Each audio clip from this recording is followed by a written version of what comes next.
नमस्कार, spread piece channel में आपका स्वागत है।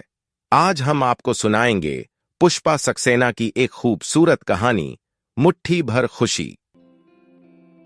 मम्मी और पापा में आज सुबह से फिर ठन गई हैं। दोनों का हमेशा आड़े आ जाता है। पापा फिर रजनी आंटी के घर 5 दिन रहकर आए हैं। पापा का आक्रोश भरा स्वर जोर से सुनाई पड़ रहा है। जाऊंगा, 1000 बार जाऊंगा।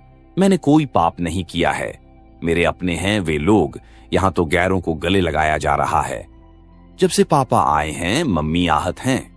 विवाह के 15 वर्षों बाद भी उनकी स्थिति में जरा सा भी परिवर्तन नहीं आया है। रजनी आंटी ने मम्मी का 1000 बार अपमान किया है। जानबूझकर मम्मी की उपेक्षा की है, हमें तिरस्कृत किया है। मम्मी की उपेक्षा और अपमान एक बार पापा ने महसूस कर कहा भी था, ठीक है, अब रजनी से कोई नाता नहीं रखूंगा। कितनी ढेर सारी खुशी और आश्वस्ति मम्मी के मुख पर छलक आई थी। पूरे दिन उमकती गीत गुनगुनाती रही थीं। पर उस आश्वासन के बाद भी पापा क्यों रजनी आंटी के पास जाते रहे? पापा ने अपनी प्रॉमिस क्यों तोड़ा? उनके वहां जाने से मम्मी का मुख कुम्हला गया। कितनी असहाय दिखती हैं मम्मी। मम्मी के बेडरूम से उनकी सिसकियां सुनाई पड़ रही है। भयभीत रेखा जाग कर भी बिस्तर में दुबकी हुई है। नन्ही सी रेखा मुझ पर कितनी निर्भर हो गई है। मम्मी को अपनी नौकरी और ढेर सारी समस्याओं से ही फुर्सत कहां मिल पाती है। हम दोनों स्कूल, घर बाहर की न जाने कितनी बातें कर डालते हैं। कभी हम दोनों की बातों में से रेखा की बातों के कुछ अंश अगर मम्मी की पकड़ में आते हैं तो उन्हें कितना आश्चर्य होता है। नन्ही सी रेखा इतनी ढेर सारी बातें कैसे करती है? हम दोनों ने मिलकर मम्मी को कितने अच्छे ढंग से एनालाइज किया है। मम्मी न जाने क्यों कुछेकहीन ग्रंथियों से ग्रसित हैं। उनमें से एक सर्वोपरि है कि मम्मी को खूब महत्व मिले। शायद पापा से मिली उपेक्षा ने इस ग्रंथि को और भी दृढ़ कर दिया है। मम्मी हमेशा कहती हैं पापा ने व्यर्थ ही विवाह किया, उन्हें पत्नी की आवश्यकता ही नहीं थी। मम्मी के अनुसार पापा पर रजनी आंटी इस तरह हावी रहीं कि उन्होंने हर बात में मम्मी को रजनी आंटी से ही तौला। कई बातों में मम्मी रजनी आंटी से भारी पड़ती थीं, पर पापा ने कभी जानने की कोशिश ही नहीं की थी। मम्मी बताती हैं बाबा भी दादी की सदैव अवहेलना करते थे। इस बात के लिए पापा बाबा के प्रति कभी सदैव न हो सके थे। फिर अपने जीवन में पापा वही भूल क्यों दोहरा रहे हैं? चाचा ताऊ जी ने शायद इसीलिए अपनी पत्नियों को आवश्यकता से अधिक महत्व दिया। पर मम्मी को वह आदर स्नेह पापा से कभी क्यों नहीं मिल सका? मम्मी पापा जब खुश रहते हैं घर स्वर्ग लगता है, पर कांच कब चटक जाए का भय हमेशा मुझ पर हावी रहता है। छुट्टियों में मम्मी ने कश्मीर जाने का प्रोग्राम बनाना चाहा था, पर मैं टाल गई थी। कारण जान मम्मी का मुख घने अवसाद से काला पड़ गया था। वहां जाकर भी तुम्हारा और पापा का झगड़ा होगा। उस समय उदास मम्मी पर कितना तरस आया था, मानो हम भी उन्हें अपराधी करार दे गए थे। पापा की उपेक्षा का जहर मम्मी पीती रही है। मम्मी कहती हैं कुछ पाने के लिए बहुत कुछ खोना पड़ता है, छोड़ना पड़ता है। मम्मी अपना अतीत, अपना सब कुछ छोड़कर पापा को चाहती थीं, पर पापा क्यों मम्मी की पकड़ से हमेशा बाहर रहे? न जाने कितनी बार मम्मी हमारे सामने रो पड़ी, इन्हें मैं कभी न पा सकूंगी। अपना सब कुछ देकर कुछ भी न पा सकी। एकदम रीति रह गई हूं मैं। मम्मी ने जब भी पापा के अन्याय का विरोध करना चाहा, पापा ने मम्मी से बात करना बंद कर दिया।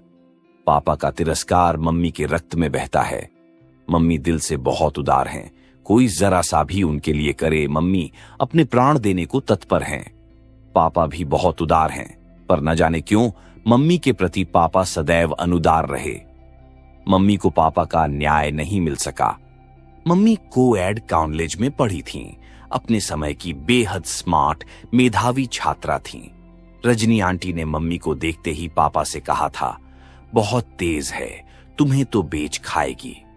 तनिक इतराकर हल्की मुस्कान ला और भी जोड़ा था, वह तो हम ही थे, इस आसानी से तुम्हारे बहकावे में आ गए। ये तो पूरा घाक दिखती है। शायद उसी दिन पापा ने गांठ बांध ली थी। मम्मी को अंगूठे तले धर रजनी आंटी को अपने पुरुषत्व से परिचित करा देंगे। विवाह के बाद घर में सबको मक्खन ब्रेड मिलती, पर मम्मी को रात की रोटी अचार के साथ दी जाती। चतुर दादी को पापा का रूख जो पता लग गया था। मां के घर मम्मी ने कभी बासी रोटी छकी भी न थी। न जाने कितने आंसुओं के साथ बासी रोटी गले से नीचे उतारती थीं मम्मी एक बार अस्वस्थ थीं। स्थिति की गंभीरता देख डॉक्टर ने उन्हें एडमिट कर लिया था। पूरा दिन उपवास में बिता मम्मी संध्या को पापा के पहुंचने की राह ताकती रही थीं। संध्या को पापा के स्थान पर उन्हें लाने पापा का चपरासी पहुंचा था। घर पहुंच पता लगा था रजनी आंटी कुछ अस्वस्थ थीं, अतः पापा उन्हें कार से शहर के किसी विशेषज्ञ डॉक्टर के पास ले गए थे। पता नहीं उसी दिन मम्मी अपने को समाप्त क्यों नहीं कर सकी थीं। कर्तव्य पालन की भावना मम्मी में कूट कूट कर भरी हुई थी। अपने ऊपर खर्च उन्हें अपव्यय प्रतीत होता था। रिक्शे में पैसे व्यर्थ न जाए की भावना से स्कूल पैदल जाती थीं। मेरे जन्म के बाद मम्मी को भूखे रहना पड़ता था। बच्ची है, स्कूल में भूख लगती है।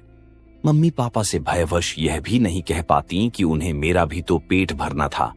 बासी रोटी खा पूरे दिन भूखी रह शिशु का पेट कैसे भर सकेंगी। मम्मी को अपना वेतन रखने का भी अधिकार नहीं था।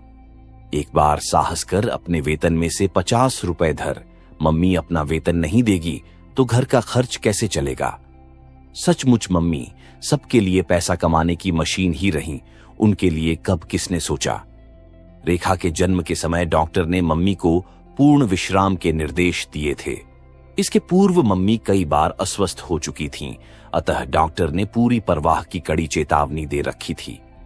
चाचा का विवाह आ गया। पापा के पास दादी के ऑर्डर आ गए, रुपया लेकर फौरन पहुंचो। मम्मी का पूरा वेतन पापा ले गए थे। पैसे देती मम्मी के मुंह से निकल गया था, लड़के के विवाह में भी पूरा पैसा दे रहे हो, कल को अगर मेरे ऑपरेशन की जरूरत पड़ी तो। मम्मी बात पूरी भी न कर सकी थी कि पापा दहाड़ उठे थे। भयभीत मैं मम्मी के सीने में सिर छुपा रो पड़ी थी।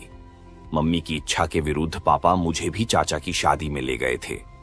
मम्मी का कातर चेहरा मुझे टुकुर टुकुर ताकता रह गया था। अगर मम्मी का किसी को भी ख्याल होता तो चाचा का विवाह 2-4 महीनों को क्या टाला नहीं जा सकता था। मैं क्यों गई थी? अगर मेरे पीछे मम्मी को कुछ हो जाता तो? शादी की धूमधाम में मम्मी कहां थीं? मम्मी कैसी होंगी? क्या एक क्षण को भी पापा सोच सके थे? विवाह में आई स्त्रियां जब अपने बच्चों को सजाती से नमवारती तो रोने का जी कर आता था।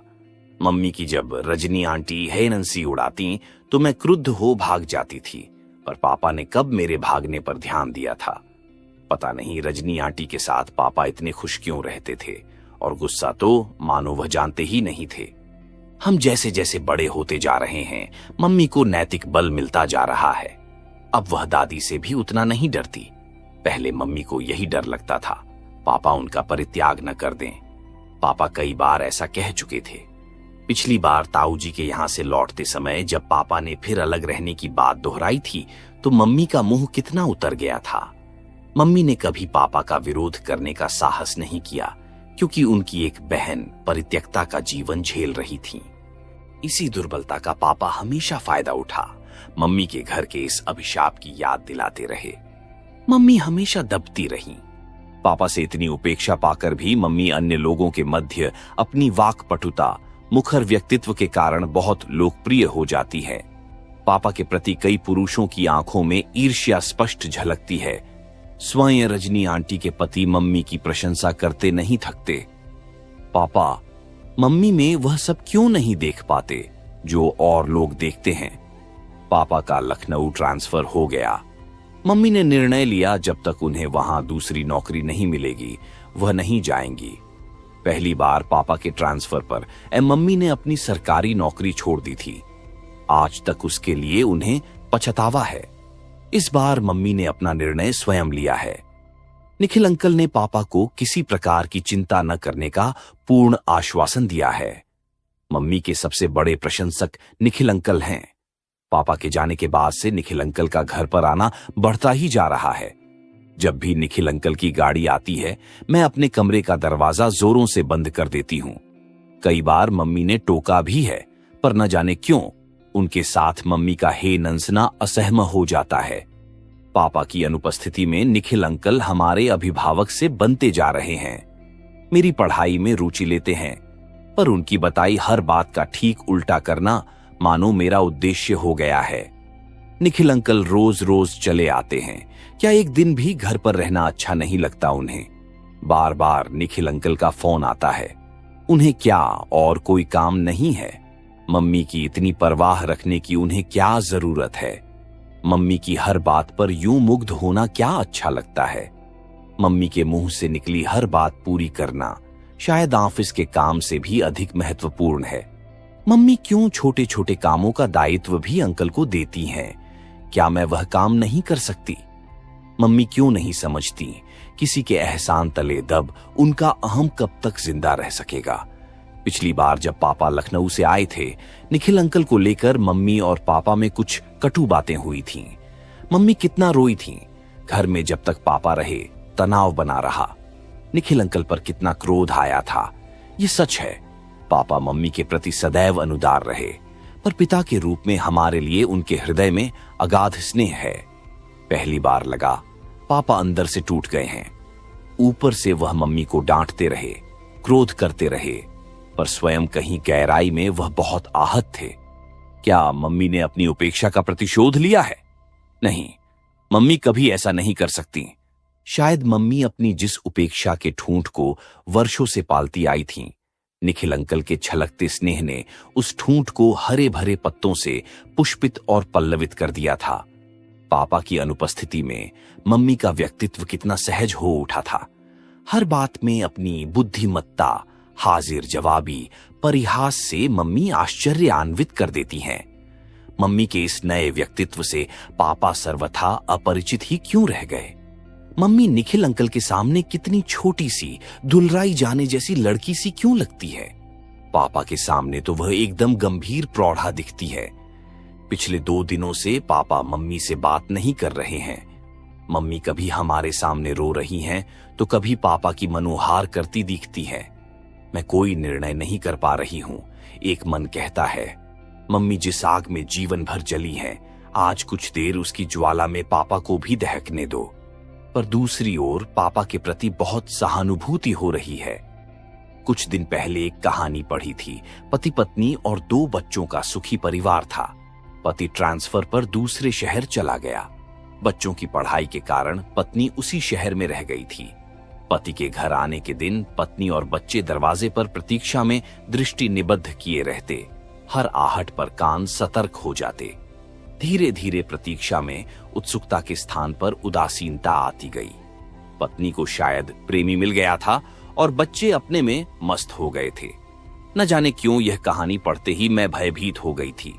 कहानी सुन, मम्मी उपेक्षा से ही नंसदी थीं, पर क्या मम्मी अब भी पापा की उतनी ही उत्सुकता से प्रतीक्षा करती थीं? हर झगड़े में पापा मम्मी पर सदैव हावी रहे हैं। सदा अपने प्रति किए गए अन्याय की दुहाई देने वाली मम्मी इस बार न जाने क्यों मौन है। पापा की हर बात में निखिल अंकल को ले तीखे व्यंग्य हैं। निखिल अंकल का घर आना एकदम बंद हो गया है। मम्मी से पूछने पर कोई उत्तर नहीं मिला। पापा ने निखिल अंकल के लिए जिन शब्दों का प्रयोग किया, उससे मन गहरी विरक्ति से भर गया है। पापा की अनुपस्थिति में हमारी बीमारी, कठिनाइयों में अंकल ने जो कुछ किया है, वह यूं आसानी से अस्वीकार कर पाना मम्मी को कठिन है। मम्मी क्यों अंकल पर इतनी निर्भर हो गई थी? मेरी परीक्षाएं सिर पर आ पहुंची है। मन इस तरह उलझा है कि ध्यान केंद्रित करना मुश्किल है। मम्मी क्यों इतनी भावुक, इतनी कल्पनाशील हैं?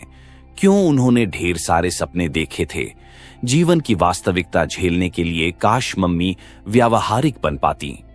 मम्मी हमसे कहती हैं, सेंटिमेंटल होना मूर्खता है। किसी को भी आवश्यकता से अधिक अपनत्व देना या लेना मूर्खता है। फिर अपने जीवन में मम्मी यही गलती क्यों करती रहीं? मम्मी शायद चुप हो गई है। पापा रामू को चाय लाने को पुकार रहे हैं।